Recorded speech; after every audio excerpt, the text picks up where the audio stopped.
بسم اللہ الرحمن الرحیم نحمدہ ونصلی علی رسولہ الکریم اما بعد السلام علیکم۔ آج ہم بات کریں گے خواب کے اندر آلوں کا دیکھنا کیسا ہے۔ علامہ ابن سیرین رحمہ اللہ تعالیٰ علیہ ارشاد فرماتے ہیں، خواب کے اندر اگر کوئی شخص آلوں سرخ یا سیاہ اپنے وقت پر دیکھے تو یہ خواب صاحب خواب کے لیے دلیل ہے کہ مال اور مراد پائے گا۔ اسی طرح اگر کوئی شخص زرد آلو دیکھے تو یہ خواب صاحب خواب کے لیے بیماری پر دلیل ہے۔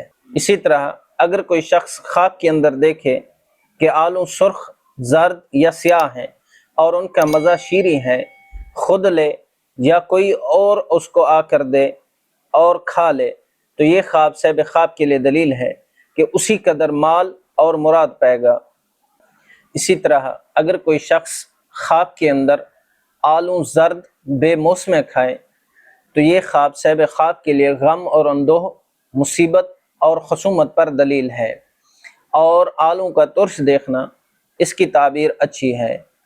اللہ پاک سے دعا گو ہوں کہ اللہ پاک ہمارے لیے ہمارے ان خوابوں کو باعث برکت اور رحمت بنائے۔